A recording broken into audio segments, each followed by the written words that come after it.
Hello, everybody. My name is Lauren Sergi, and this is Talk Shop, the place where you can learn from industry professionals how to become a better communicator in work and life. Now, today on Talk Shop, we are going to be slaying one of the greatest dragons of the corporate world, bad meetings. And our knight in shining armor is none other than meeting master himself, Gord Sheppard. Professional meeting facilitator Gord Sheppard is a true guru of the meeting world. After having attended thousands of meetings himself, he's developed surefire ways of helping you create more productive and profitable meetings. Gord is the podcaster and host of Create Awesome Meetings on iTunes and the author of How to Create Awesome Meetings, a step-by-step guide to better meetings. He teaches meeting design and development courses at institutions including the University of Alberta Peter Lougheed Leadership College, as well as the Calgary and Area Medical Staff Society. He works with associations from across Canada to help them increase the effectiveness of their meetings on a day-to-day basis. Gord, in your introduction, I called you our shining knight of meetings. You are there to slay the meetings dragons, to make our meetings better. But I'm really curious. Most people are not fond of meetings, and that's putting it pretty lightly. On the other hand, you made meetings your bread and butter. How many meetings have you been involved in over the course of your career? It's a crazy number. I figure in my sort of 25 plus years for all the different things that I've done, including a big stretch in corporate, it's quite possible that I've either run or participated in more than 2,000 meetings. And I say that sort of sadly for the first most of them, essentially for my sake.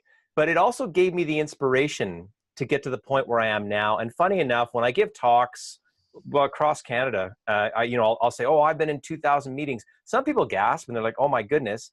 Other people hang their heads because they've been in more than that. And when I think about how inefficient most meetings are, it's just ridiculous that we aren't making meeting leadership, in my opinion, the primary issue. I was trying to put this in a context recently. We can't get to environmental change. We can't get to changing gun laws or whatever before we actually learn how to meet productively so that we can actually get through our major issues. So I think meeting leadership, honestly, is as I beat the drum, it is the issue of this century and moving forward. And if we could get that solved, then we could really get on to the good stuff. Right. And I don't feel that that's an exaggeration of the importance of them at all. And it's a shame that meetings have such a bad rap, because realistically, if the meeting goes better, the conversations go better. And instead, what you have are these really useless meetings, whatever you want to call the meetings, whether it's a bunch of politicians yelling at each other during question period. The function of that, I honestly really do wonder about, whether it's our politicians yelling at each other during question period, or several employees in a boardroom yelling at each other across the boardroom table, or just sitting back and, arms crossed and not really participating, or falling asleep because things are going so bad. That is a genuine problem that impedes conversation. So it's absolutely ridiculous. And I think the big thing is that I hear over and over again, there's certain things that are repetitive, but people say, well, we don't know why we're meeting. This happens in corporate all the time, happens in nonprofit all the time. And I think what stuns me is when people start to break it down and get away from assuming that the meeting leader knows what they're doing. Like, here's a classic. If you have a title, it doesn't mean that you know how to run a meeting. You're the CEO, you're the executive director, you're the chief of surgery.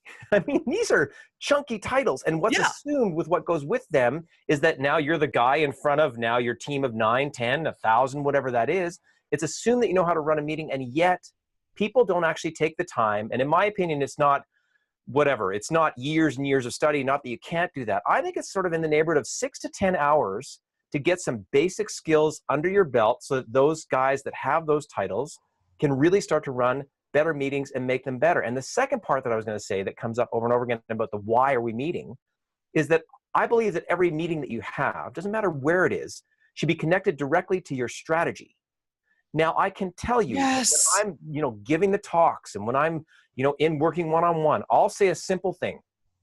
What is the vision statement for your organization, for your business, for your nonprofit? 95% of the time, people don't know what it is. I had somebody, I was in a scenario recently where they said, well, I know what it is, but I hate it. well, don't say, why are we meeting? Don't wonder why you're meeting if you actually don't have the org direction figured out.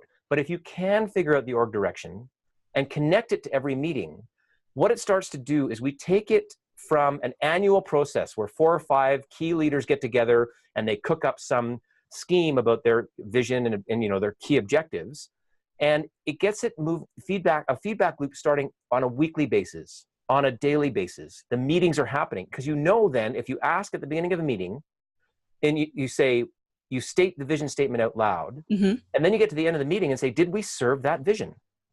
State the key objective out loud. We have to increase sales 30%. We have to improve patient outcomes. It doesn't matter where you're from. State it at the beginning of the meeting, and then at the end of the meeting, answer it. And don't be in the meeting that I was in corporate where we spent an hour figuring out the gluten-free hot dog issue for the summer staff barbecue when the profits were way, way down. It just didn't make any sense. That's not a good use of anyone's time. No, it's ridiculous. And that's what I've been experienced in. And now it's what I'm trying to pound against, is to say, get it clear at the beginning why you're there, and then answer that by the end. And if you can't answer that, don't have the meeting. Yeah. Yeah, that fundamental question of why. What do you think are the worst reasons people call meetings? The one that's killing me is the update meeting. Or it's the check-in meeting, whatever you want to call it. There's massive fatigue around this. I've got sales teams I've dealt with. I've got sort of managers I've dealt with. And they say, well, I'm having this meeting. They don't remember why they're having it anymore. They get the same people together. And I can't say how often I say this. Usually with those regular team meetings, it could be a staff meeting at a school or whatever, I say that they're all on the submarine together. And when you're on the submarine together, right, there's a lot of things going on, whether you want to call it body odor or whatever. When it comes to meetings, they get into these weird patterns, like worse than families, right? Yeah. So that update meeting where you kind of know what's going to go on and you know that you're not going to be really related to what's going on. I think those are the ones that really need a kick in the pants so that they can be livened up, or you can start to cull them and shorten them so that they're more effective. But certainly don't allow this drivel that goes on. And I'm hearing this hour and 2 hours of people's lives on a weekly or a bi-monthly or monthly basis, where they're at this updates meeting and they know they're going to waste time. So they arrive late, they get there, they're disengaged, they're on their phone. Some people are bringing knitting, I was hearing recently, into the thing, and they're just trying to do anything but be there in body and mind where they need to be, actually. That's absolutely dreadful. And, that makes me wonder too, with our meetings, I've often felt this, are they a way of avoiding more difficult work? Because I swear I have sat in on a lot of meetings that seem to have been called so that the people there, or at least the person who called the meeting, didn't have to take responsibility for doing the hard work or for making the decisions. They just kind of sit down and say, so what does everyone else think? I think that's one of those things by management by lack of preparation, or management by being there in mind and body, but not anything else. And I think that happens. You get these cultures where that's the accepted thing. The other thing that manager or that leader is doing is they're showing up unprepared, absolutely unprepared, and they're completely disrespecting other people's time. And it's funny, this is obvious. People know, when I say this out loud now, what I realize is happening is people start to nod and then they start to gush, because they just want to say exactly what I said out loud, but they're often not empowered to do it. And they're not the ones who are going to be the one to say, hey, that we should fire that meeting facilitator. That guy's not any good for what we're doing. Yeah. We're not moving anything forward, and I'm depressed. The other thing that I'm trying to save people from, by either whether you're a participant or you're the leader of a meeting, what's happening is I'll say, if you're spending more time complaining about meetings than the time that you're actually spending in the meetings, there is a big, big problem. And I can tell you right now, for the jillions of meetings that are happening across Canada, across the world alone, people are going home at night and they're saying, oh my, that update meeting was a waste of time. I can't believe it. I'm trying to save your spouse. I'm trying to save your mom, whoever it is that you go blah, blah to at night. If you don't put the effort into the meeting thing that you're so tired of and you really make a change in it, then you're wasting their time too. So it's like double wasting time. It's ridiculous. Yeah, it really is nuts. And I can certainly understand that factor of they want someone to say something about this. And you're in kind of a unique position, Gord, in terms of what you do with coming in and teaching people how to actually have a meeting, as it is kind of assumed that everyone should know how to have a meeting. So heaven forbid we point out that the CEO or whoever in the building is typically holding the meeting, whoever senior level person is that's calling this thing, that they know what they're doing. And last time we were chatting, a kind of a term sort of sprung up spontaneously that said that you, Gord, have the power to speak truth to nonsense. I absolutely do. What I say a lot these days is I'm not in the family. So I'm the guy who can sort of, I'm going to say respectively, maybe a little bit impatiently, say the things that need to be said. Because in my opinion, in those meetings, if we added up the to-do list for any organization, it's in the hundreds, thousands of things to do. And if you're losing time during those meetings, you're not going to be ultimately putting your meetings together to have a better organization to serve your end client, your end customer at the highest level. I think it breaks down right in that meeting level. And when I speak truth to power, when I'm able to say to a vice president of X, hey, what's your vision statement? And they can't say it, then we can start to, I'm not there to slaughter them. What I'm there to do is say, okay, so you don't know. What do you want to do about that? And it allows them the option of saying, well, we're not going to do anything and we'll have the same results. Or wait a minute, we can start to do something about that and actually get it going. I was saying fire the facilitator earlier. I'm all about not just saying truth to what's going on or saying what's on people's minds, but giving people actionable tips that they can immediately put to use. Right. And make sure that they actually get into their next meeting and inject it with some new energy. So that fire the facilitator thing, I don't always mean that. What I mean to say is to shock people at first. And often it's like, well, we can't let that guy go and whatever. I'm saying, great. How can you build in, I'm going to say 6 to 8 hours of basic training to allow him to get his skills up from sort of a 5 out of 10 to a 8 out of 10 within about 2 months. I'm looking for like an hour or two every 2 weeks that they're actually spending on this skill building alone. And then you can imagine the engagement level that would go up with just that. Or the other one about fire the facilitator, here's an option. So you're a helpless person in a meeting. You might make a suggestion to the facilitator who's not very good to say, hey, can we rotate the chair?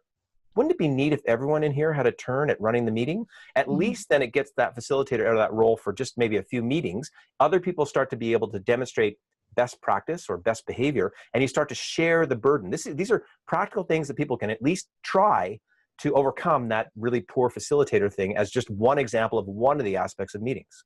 Right. And you mentioned sharing the burden. Burden is a very good metaphor for this because I do think there's a lot of baggage that we're bringing into our meetings. Can you tell us a bit about the sort of psychological baggage that people carry into the meetings themselves? I think I would say exasperation is one of the top ones, right? So think about your nonprofit volunteer meetings that you've gone to, right? We're going to roll in. We're all going to be nice Canadians about it.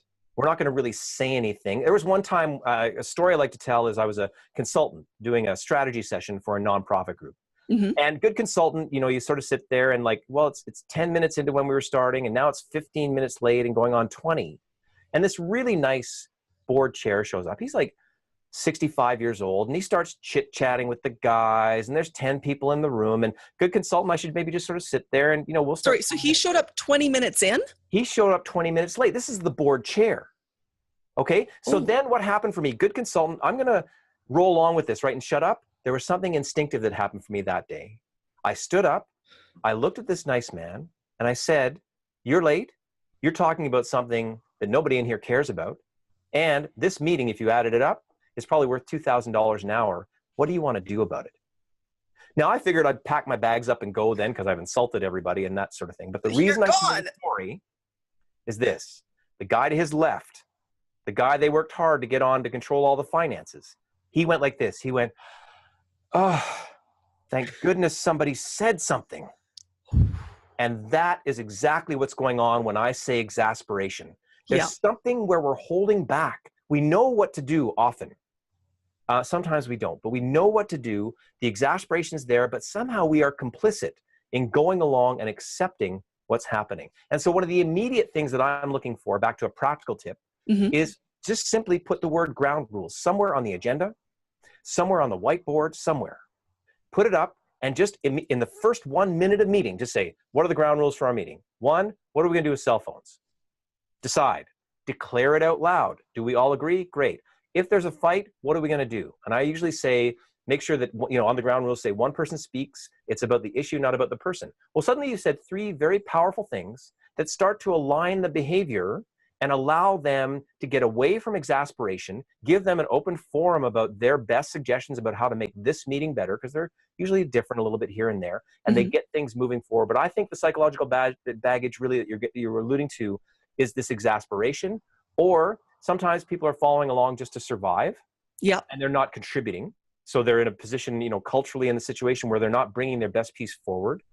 Another one that comes up is the types of people that are in the meeting. Like, do you have the right people in the meeting to solve the problem that you're solving? That's one.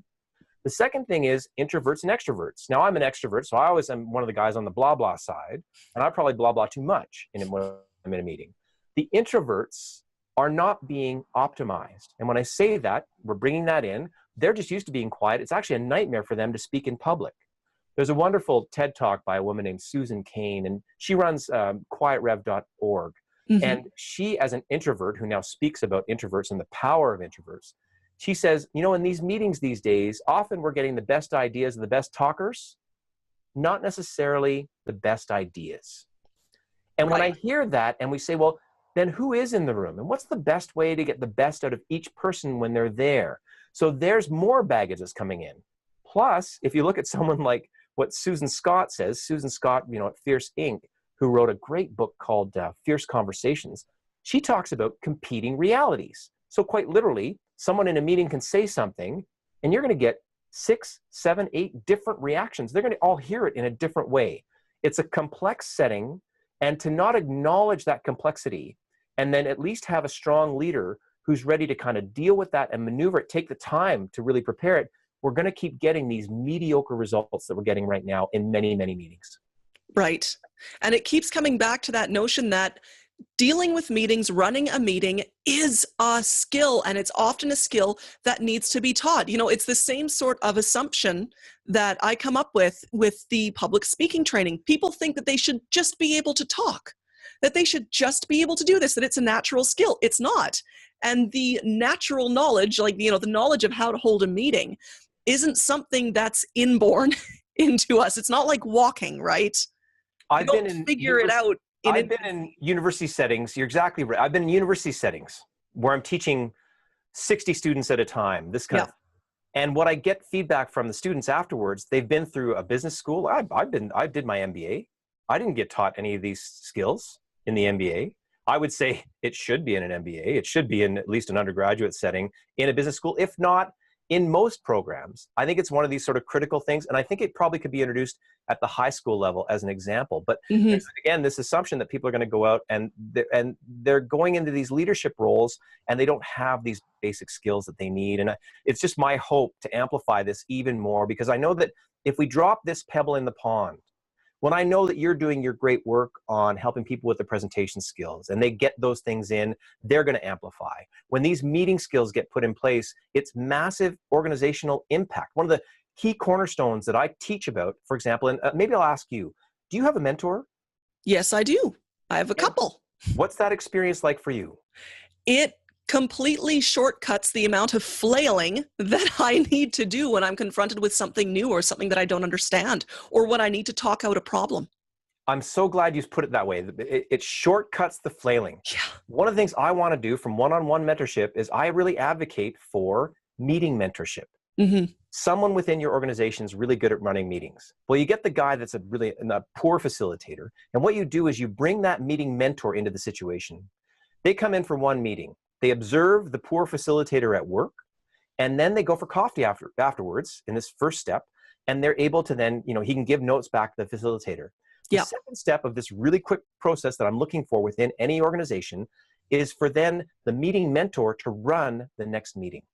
And then the facilitator gets to sit back and watch what occurred. They get to see someone who's really good at it model off of their behavior.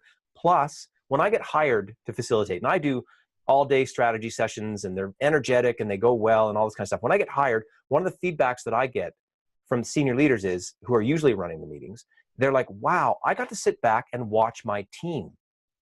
So not only is this meeting mentorship thing one way to learn facilitation skills, it's also an investment in a senior leader's opportunity to see their guys from a different perspective. It's very simple. And what did I just describe? 2 meetings worth. I'm not saying go and take an HR course and study and study and study. You can if you want. You can go deep in facilitation. I'm saying this is a rapid, get it into your system, get it into your volunteer setting, get it into your corporation, get it into healthcare, and see then if we can grow the meeting mentors in that community so that the facilitator who is flailing, or the new guy who raised up in title, I was an employee, now I'm a manager, has a go-to resource within the organization that they can go to, and then they're immediately going to be getting help in this area. That's really powerful. That really, really is. It would make the difference for a lot of people in a lot of organizations. Now, there's something that you mentioned a couple minutes ago that I'm going to cast back to, and that was the cost of meetings. When you said that, this one meeting where the board chair showed up 20 minutes late, that meeting alone probably cost them about $2,000. What are meetings actually costing us? Because that seems like a big number. One example, and so I'll try and put some reality to that, because I'm glad to hear you say that. Some people are skeptical when I start to say thousands and not hundreds or whatever that is. Yeah. Do you have a favorite hockey team?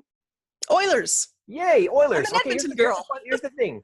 Average NHL team pays their players about $60 million a year. Now, if they work 2,000 hours a year like you and me, a 1-hour meeting with those guys is $30,000. So 30 grand. You can imagine those Oilers if they don't make the playoffs. What's that last 1-hour meeting like? How's that feel when you're paying $30,000 to watch guys shine their golf clubs and walk out, into the summertime? The crazy part is when we don't add up the cost. Now you could add up wages if you want, right? So what's the, so folks make whatever it is, $50 an hour, $200 an hour, whatever that is. Yeah. Add up the wages, but you got to add up the lights. You got to add the building cost, whatever that is. And the big thing that has to be costed out, and it's a soft number, but it has to be real, is the opportunity cost. Mm-hmm. I could be somewhere else, or I could be right here doing this. And if you're wasting your time right here doing this, no matter what, and you're not applying a number to it, I'm just looking for it to be an accountability measure. And then the other thing that I say is, if you want to take this a step further, get a box of Kleenex for your CEO, because what you can do is you can map all the meetings in your organization. Look at an organization like Rogers, 25,000 employees. Yeah. I think I did the math. One of my favorite ones is Alberta Health, $25 billion budget. It's arguable that they're spending somewhere in the neighborhood of $50 million a year on meetings. Now, I could take you through a math thing. It's arguable. There's 100,000 employees. You just start to do simple math, like employees go to 2 meetings a week, and you add it up on average, this and that, $400 a meeting, like this kind of thing. And your viewers can double check and fine, please challenge it. What I'm looking for there then is, if you're spending $50 million a year out of that budget on meetings, what would happen if we could cull the bottom 5% of the worst ones? And we just get rid of them. And it's not getting rid of them. What you're doing is you've got, as a manager, $5 million worth of resource to reallocate. Yeah. Let's reallocate. What would happen if you reallocated millions to one emergency setting and allowed that to be the way to start to do it? Like, pull someone out of a meeting, get them back into their core role for what they're supposed to be doing. Mm-hmm. That could have a direct impact, I believe, on the given situation. And I advocate for this because I hope that people would add up these numbers first before they actually start to cut bodies. The accountants get in there and they start cutting. Boom, boom, boom, slash. Yeah. I think this is one of those steps before slash. One of the problems is, if you look at the annual reporting, they'll give you a line for wages. They'll give you a line for overhead, but they're not going to give you a line for meetings. And I think this is one of these things that any leader, executive director, CEO, should have a number on. And then you're looking at, basically, what is my MROI, my meeting return on investment? And if you're getting something, because in the meetings, they're not all bad. In some of those meetings, the sales meetings especially, something happens where there's an innovation or a big sale. What are the ingredients that went into that meeting, and how can we repeat that?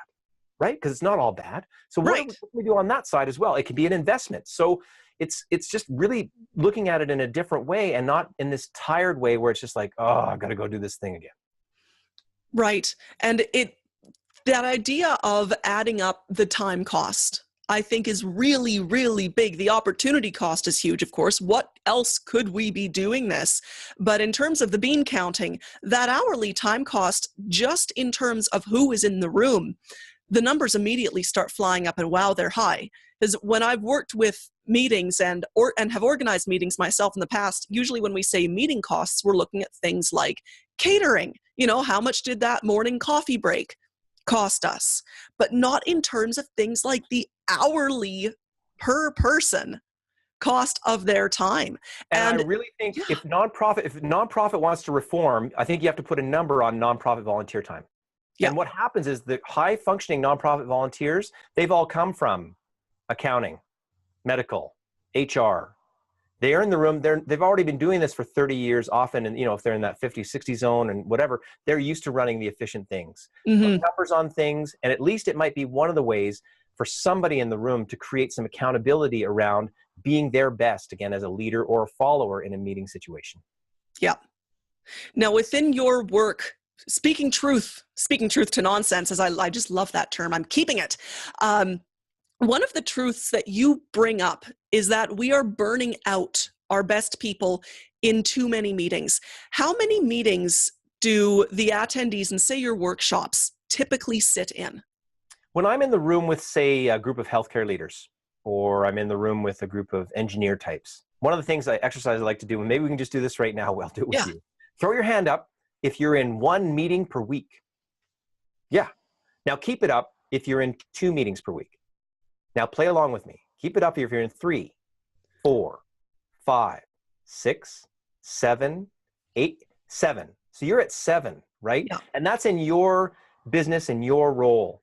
There was a woman in one of these workshops, probably one of the highest paid people in the room, who kept her hand up till 25. 25 meetings a week. Now there's no way in that job. Can you imagine this woman shows up for her interview? Hey, you're going to work 37.5 hours a week and you're going to have this and this and this in your job description. It didn't say 25 meetings a week. She was getting swamped in these meetings. That poor woman, it's funny at 10, sort of 12-ish. It's not funny at 25. What's happening is we've got this tier. You look into any downtown, just take a picture of any skyrise. Chicago, Paris, doesn't matter, New York, doesn't matter. In all those towers, you've got your guys, they're earning 80, 100, maybe $200,000 a year, and they're getting swamped out in these meetings. What's happening is they're going during the daytime, Monday to Friday. They get swamped out in these meetings. They're trying to get their regular stuff done. They have to go home at night, and then they do their work at night. And this is the truth now. This is a reality. They do their work at night, so what does that do? It imbalances their life. Their spousal relationships, their relationship with their kids are highly impacted.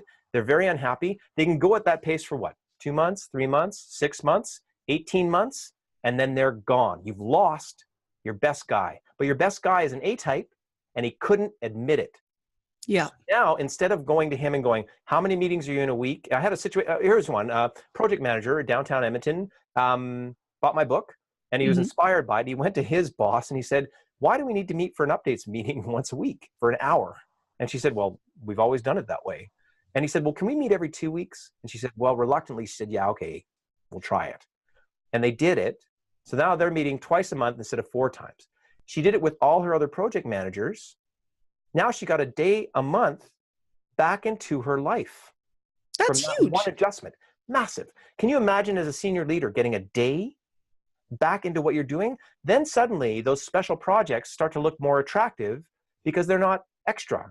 Right? So I'm saying be conscious of the meeting time, be intentional about meetings, and know which ones you've got to get rid of, know which ones you have to amplify, and really move forward in that way. And you're going to impact not only your organization, but you'll impact your personal satisfaction. Yep.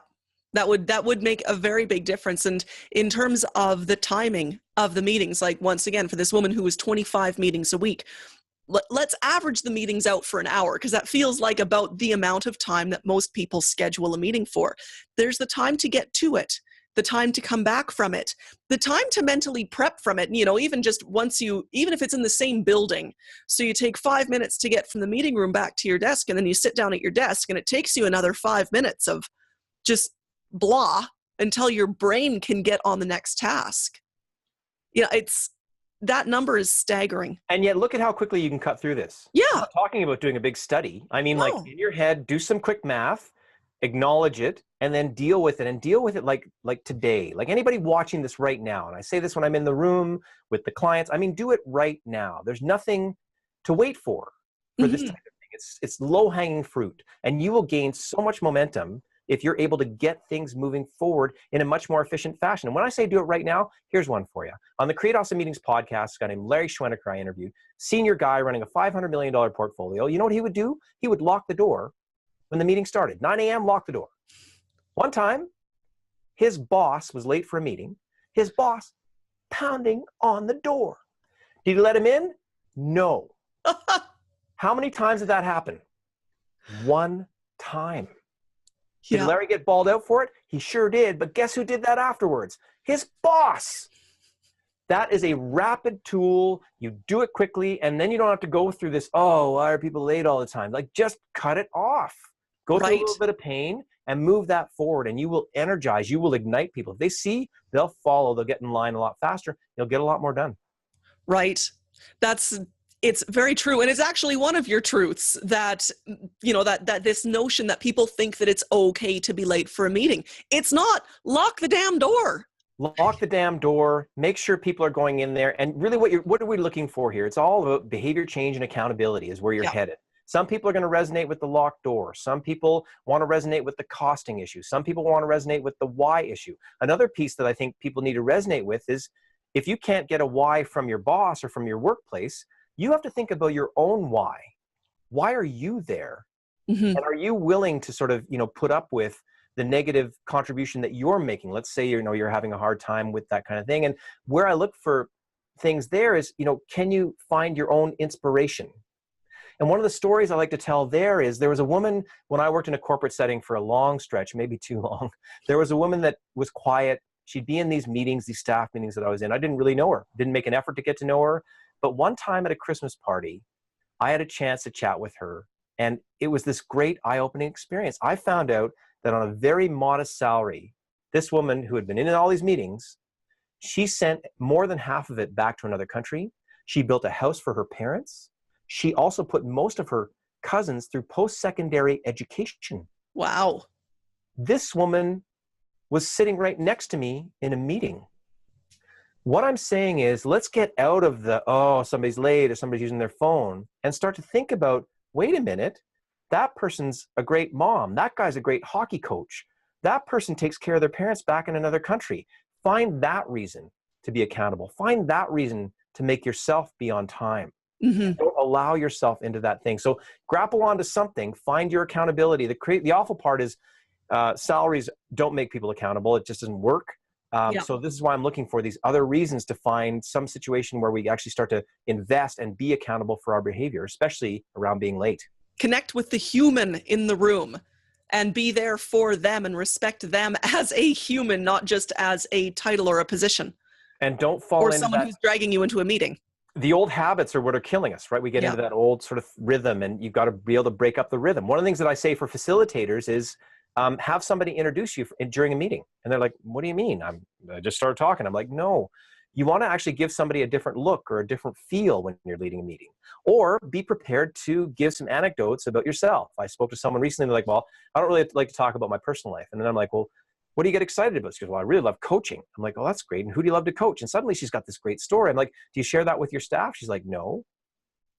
I'm like, why wouldn't you? Why wouldn't you take 2 seconds to freshen up your approach in your next meeting?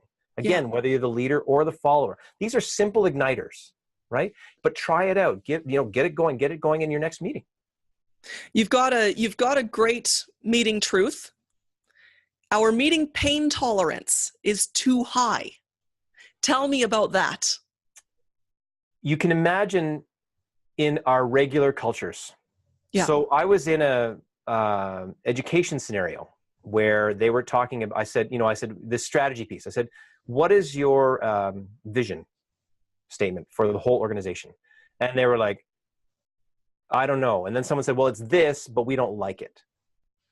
And I said, why would you allow that to be the case? Like, why are you showing up for work? Why can't you take that statement and make it your own and turn it into something you can really, make useful for the people that are on the ground? That's one of those ones where they're kind of going through the paces, and their pain tolerance for not knowing why they're there is really, really high. We want to bring it down. Pardon me? We want to bring that pain tolerance down so we stop doing this. We need to stop doing it. And this thing about it's okay to be late, then everybody starts to be late. It's okay to come unprepared. For example, agendas. You know, if you're a senior leader and you're not spending anywhere between 30 and 45 minutes on an agenda, then you're not respecting people in the room. But how many senior leaders are winging it? They're showing up and they're like, okay, I'm going to go around the room and do this thing. It's ridiculous. Oh, the round table. Unbelievable. God save me from all round tables. Stop the round tables. I'm not the round table. But what can we do about it? As a facilitator there, you can actually put some time into preparing for the meeting, but don't go and be a complainer about the meeting where your pain tolerance is high and say, well, why don't people do anything that I say? Actually put in the time to prepare, and suddenly you'll get some momentum into that given situation. The other thing that we have a massive high pain tolerance for, and please don't do it, is tick, mass email after the meeting. Nobody reads it. Nobody's doing anything about it. Someone's hammering out those meeting minutes and nobody reads them. How many meetings have you been in, especially in the nonprofit sector, was like, can I have first thing in the meeting, can I have a motion to approve the minutes from the last meeting? And these other hands fly up and they're tired and like this, and no one's read them. Or everyone starts frantically reading them right then and there, thus taking another 5 minutes. Oh, no, I'm going to read it. This is ridiculous. Here's the thing. What's the reality about meeting minutes? Now, maybe somewhere in there you got some bylaws or legal things where you actually have to record some hardcore details. Mm-hmm. The retention of most people in the room is what? 1, 2, 3 items. Get 3 items at the top of the minutes. Allow that to be the retention. And then the rest of it, you're going to put into a situation where maybe you've got a subgroup that actually goes after it and they fine tooth it. But people have a pain tolerance for meeting minutes, and we are complicit in going along with this ridiculous ruse where people aren't really doing anything. It's crazy.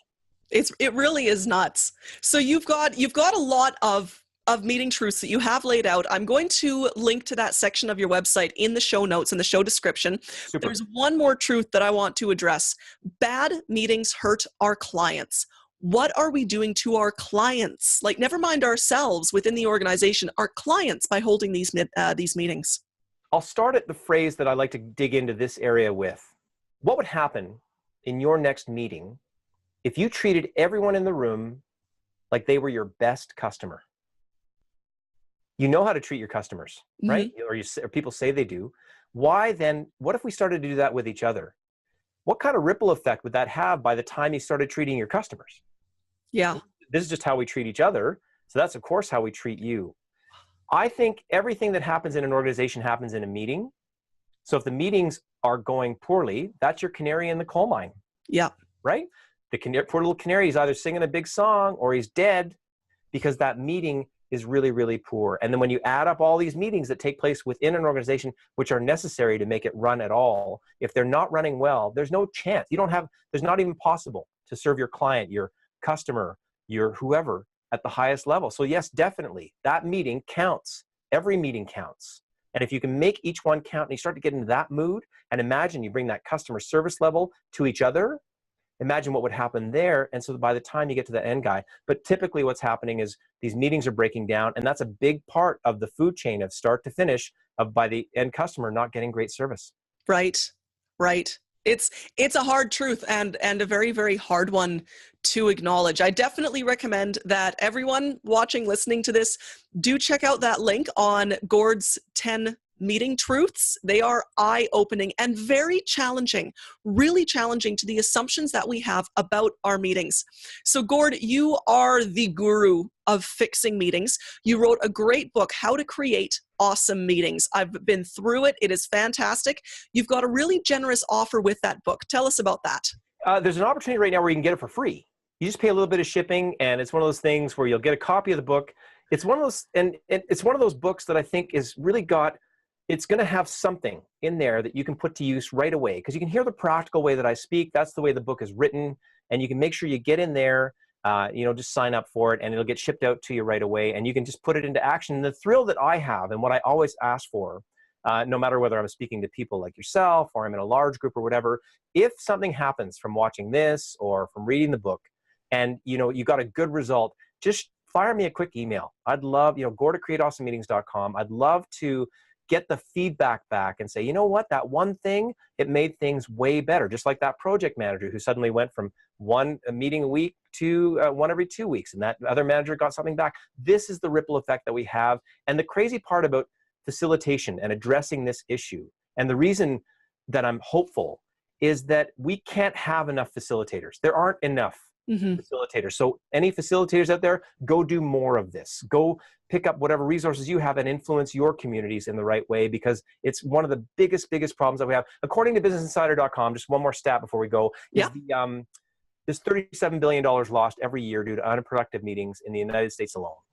If we take some fast math, and again, you can challenge this if you want. And it's billion with a B. It could be $1 trillion lost to bad meetings around the world every year.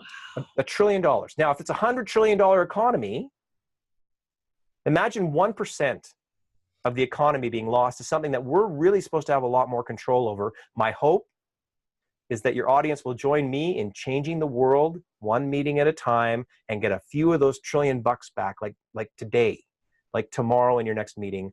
Get the book, get the podcast, watch something like this, do something to make your next meeting better. So, Gord, where can people find more of you? Where can they get this book offer? Go to createawesomemeetings.com and you'll find it there. Awesome. I'll make sure that I put on all of the links in the description down below, as well as a link to Gord's podcast. It's a wonderful podcast. You've just hit a milestone in subscribers too, haven't you? Well, it's funny. It's creeping up even more now. We're up over 7,000 downloads, and thrilled about that. I've met a guy from Jordan. From Jordan, really? The power of sort of getting around the world and doing that kind of stuff. But I know it's one of those things where people are, again, it's very practical in what it is. People they're 13 minutes, 15 minutes, really good for senior leaders. Get in there. You don't need to pick up all the concepts, but maybe you'll pick up one or two, and suddenly you've got agenda suggestions, or you've got facilitation or follow-up suggestions, again, that you can put to use right away. Absolutely. Well, thank you so much, Gord. You have always been so generous with your time and with your knowledge. We're really happy. By we, I mean all of the listeners. It's the royal we. We're really happy that you were here with us on the Talk Shop. Now, do you have some ideas for making your next meeting better after this show? I sincerely hope you do. If so, make sure you hit that like button, subscribe to this channel, and for even more great resources on communication in work and life from myself, from people like Gord, head over to laurensergi.com and sign up for my newsletter. Thank you for being here with us today, and I look forward to seeing you again on the next Talk Shop. Bye-bye.